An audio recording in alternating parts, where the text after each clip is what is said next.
Alright, so the other day I had a subscriber request me to go over some more of my fishing gear that I use. I did one of these last year for my fly fishing gear while I was on the river, and I figured that I would do another one right now for just some of my spin fishing trout gear that I use. Most of the stuff, my gear and stuff, will be linked in the description below so you can get a better look at it, and we'll just dive right into it here.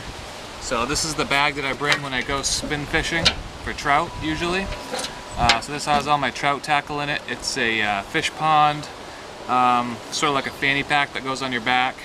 And I've rigged up a magnetic net release, pops off, so that stays attached. You can reach out and net your fish. And I made a video, which will be in the end cards here, of how to rig this up and what you need for equipment to set up a magnetic release.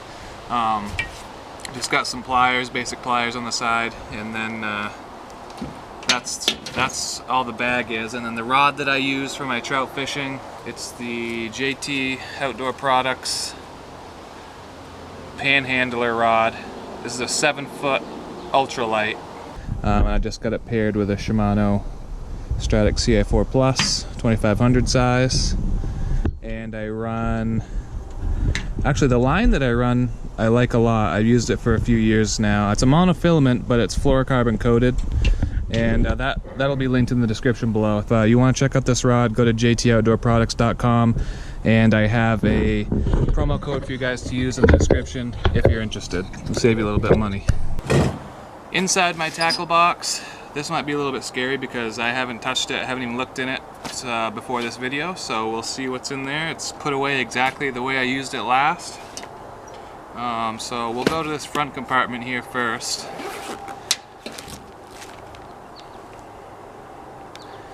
Alright, well, it's basically all soft plastics, just because it's easier to carry in there. So I got a couple lures that I've found, actually. A couple spinners and stuff. Nice little meps there that I found on the river one day, threw that in there.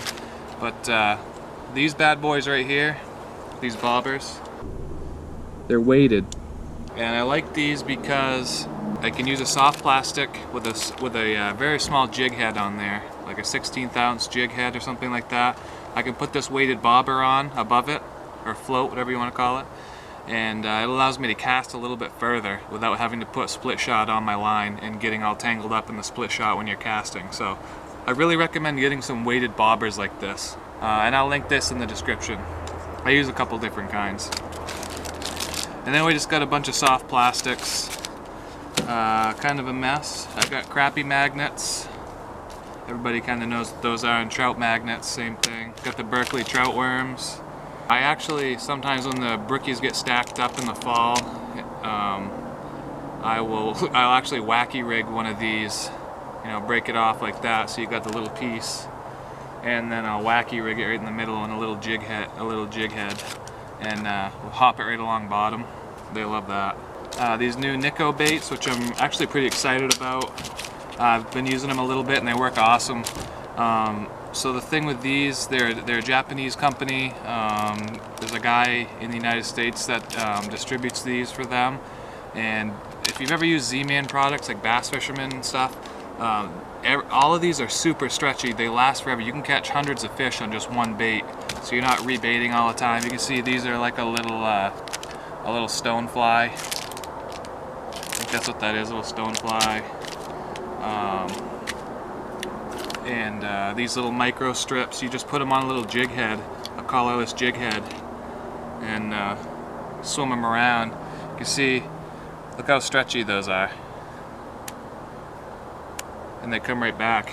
So you can catch a lot of fish on those. They last a long time. And then we'll check out this trout worm, this Berkeley trout worm. Pull on that, it comes right apart instantly. So these Nico baits are way more durable. I really highly recommend them. I've been using them for a little while. I'm kind of excited to use these on the ice too. So that's really all I got in there, just a bunch of bags of soft plastic. Now I'll get into the meat and potatoes section here. And I've got a few more soft plastics in here because I was too lazy to put them away. These are those Nico baits, bug patterns, little stone flies, mayflies, things like that, worms. And this is what we came here for. So this is the box that I bring when I go trout fishing all the time. Haven't organized it since the last time I used it, so beware. Open this up here so you can take a look. See, there's one of those Nico baits. This is the one of the strip baits that they have, and these are the little jig heads I was using. Just a little like 16th ounce or 8th ounce or whatever you want to use on that. So I always keep I've got like spoons and stuff. I got a few marabou jigs in here. I've got some just regular hooks if I wanted to use live bait, which I've only done that a couple times. Got some split shot in here if I need it for when it's windier, if I want to get down a little bit deeper. Got some just little jig heads. Got the crappie magnet jig head. A couple flies that I have, or that I found. Just a bunch of jig heads and weights in here. On this side, in this compartment, I got 2 super dupers. I used to use these all the time, and they worked great. I caught so many fish on these things because you can cast them a country mile, and the profile's so small. It's not like not like you're throwing a big 1/4 ounce spoon. It's just a small little bait like that. So it's got a small profile, but it's got a lot of weight too, so you can really cast it out. I used to use these all the time, and I haven't used them in a while, but I caught a ton of fish on them. If you're a trout fisherman, you've used little Cleos before. I always rig them with a single hook, just because that's what I do. Easy catch and release. Some more soft plastics that are out of the container here. Just things that I've picked up along the way. Little jigs, crappie jig heads, crappie jigs. Ones that I've used and just didn't put back in the bag. Of course, I got the Castmaster. Everybody likes the Castmaster, and honestly, I don't even use this. It's like a backup in case I lose everything else, just because I don't know. It's a good bait, but for some reason I just don't. I don't know. It doesn't excite me all that much. Of course, I got some spinners. I've only used this a couple times. A lot of the stuff in here just kind of hangs out in there. I'm sure you guys are the same, but like I got these things like this. I don't know, I've caught a couple fish on it, but I don't really ever use it.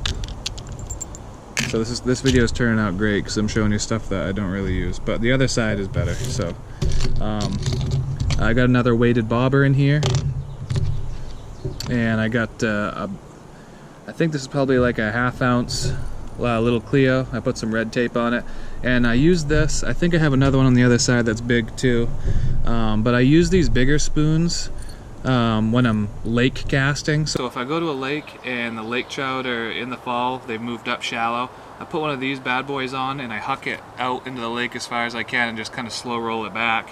And sometimes you can pick up some nice trout in the fall with these bigger spoons. And that rod, that JT Panhandler can handle that size spoon all day. I've got some crankbaits, and I'll actually show you some other crankbaits on the other side of my box. And see, this is one of the reasons I don't like treble hooks all that much. They get hung up on everything, and then they go through your hand. But a couple bigger crankbaits that I don't typically use much unless I'm after some decent sized fish. If the fish are feeding really aggressive and there's some big brood stock or something, I might throw these to get their attention, to weed those out over the other smaller fish. But I don't throw those a lot. Also, I use those for smallmouth if I ever get into some. If you've been following my channel, you know that I've started a lure company. It's called Everett Lures, and I started to make a lot of my own lures, and the other side of this tackle box is what basically all the stuff that I sell, and I've been using it almost exclusively since I started, just because I've had a lot of good success with it. But so this is a crankbait here. This one's called Trout Candy, one of my favorites. When they're feeding pretty aggressively, this works great. It's got some bright colors on it, and the best thing about this is that I figured out a way how to rig single hooks on this bait. That means easy releases. You get a good hookup with it. The hooks don't get stuck in your net when you're trying to release the fish, and it's just better for the fish. These little crankbaits, these things weigh 1/8 ounce. It's pretty typical size for trout. I really like that. In the past, this is what I've used. Because I don't like treble hooks, I've always used to use like Rapalas and tried to figure out a way to rig up some single hooks, and had some ideas from buddies and friends and seen different articles on how to do it. So this is what I used to do. I'd have a Rapala like this, which you've all seen, and then I'd have a some type of mechanism like that where the single hook would trail behind it as it's swimming. And believe it or not, I caught a lot of fish on this. And I like these, and I liked it a lot, but these things are wood, they break a lot, and I just like having 2 hooks rather than 1.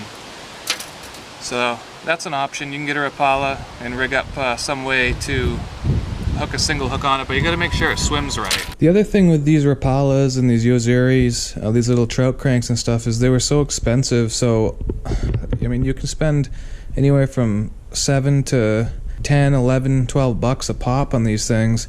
So I wanted to make some crankbaits that were affordable, for 1, 2, have single hooks, and 3, matched a lot of the forage fish that trout eat. And crankbaits are really good when you need a slower presentation.